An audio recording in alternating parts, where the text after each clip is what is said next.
Assalamualaikum warahmatullahi wabarakatuh. Kami dari kelompok 2 akan mempresentasikan hasil kelompok kami tentang perjalanan pendidikan nasional.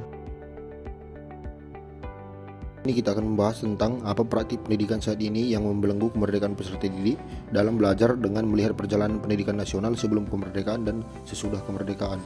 Yang pertama kita bahas adalah praktik yang membelenggu pendidikan nasional sebelum kemerdekaan. Yang pertama itu sarana dan prasarana yang kurang memadai. Kemudian yang kedua, sistem pendidikan yang hanya mengkhususkan pada kaum kolonial dan bangsawan. Yang ketiga, jumlah guru yang terbatas. Dan yang keempat, sekolah hanya diperuntukkan untuk orang Eropa, sedangkan orang pribumi diperbolehkan sekolah namun hanya mendapatkan pelajaran baca tulis, hitung, dan harus bekerja untuk kolonial.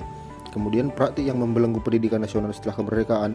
Yang pertama itu pemerataan pendidikan di kota dan di daerah. Kemudian yang kedua, pergantian kurikulum yang menyebabkan guru dan peserta didik harus beradaptasi dengan perubahan sistem pendidikan. Kemudian yang ketiga, adanya pandemi sehingga timbul keterbatasan dalam proses pembelajaran. Selanjutnya ada praktik pendidikan yang membelenggu kemerdekaan peserta didik dalam belajar. Yang pertama itu ada penekanan pada pemahaman konseptual dibandingkan dengan keterampilan kritis, yang dimana terlalu banyak penekanan pada menghafal fakta dan konsep tanpa mengembangkan keterampilan kritis seperti analisis, pemecahan masalah, dan kreativitas yang dapat membatasi kemampuan peserta didik untuk berpikir secara mandiri. Yang kedua, ada kekurangan sumber daya atau fasilitas pendidikan, di mana ketidakcukupan sumber daya yang termasuk ke dalam buku teks yang terbatas, akses terbatas ke teknologi, atau fasilitas pendidikan yang tidak memadai dapat membatasi kemerdekaan peserta didik dalam memperluas pengetahuan mereka. Ketiga, penekanan yang berlebihan pada kompetisi. Saat kompetisi diutamakan di atas kerjasama atau belajar bersama, hal ini dapat menciptakan lingkungan di mana peserta didik merasa terbebani untuk mencapai hasil tertinggi tanpa memperhatikan proses belajar dan pemahaman yang mendalam. Keempat, kurangnya penghargaan terhadap keberagaman dan bakat individual. Kurikulum yang tidak mempertimbangkan keberagaman minat, bakat, dan gaya belajar peserta didik dapat membatasi kemerdekaan mereka dalam memilih jalur pendidikan yang sesuai dengan potensi mereka.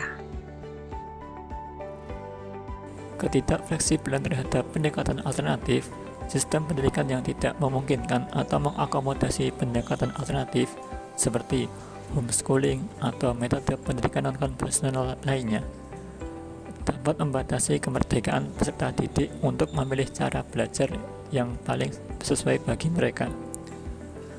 Kurangnya ruang untuk ekspresi kreatif dan inovasi. Ketika pendidikan terlalu berfokus pada kurikulum yang sangat terstruktur, ada risiko bahwa peserta didik akan kehilangan kesempatan untuk mengeksplorasi dan mengembangkan kreativitas serta inovasi mereka sendiri. Selanjutnya yang kedua, adakah model-model pendidikan saat ini yang Anda lihat dapat melepaskan belenggu yang belum memerdekakan peserta didik?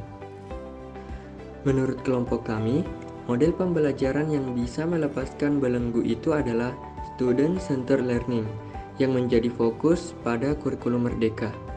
Pada kurikulum merdeka, guru diberikan kebebasan untuk menerapkan metode pembelajaran yang sesuai dengan karakter dan gaya belajar peserta didik. Kurikulum ini dirancang untuk menciptakan kreativitas dan juga fleksibilitas bagi guru.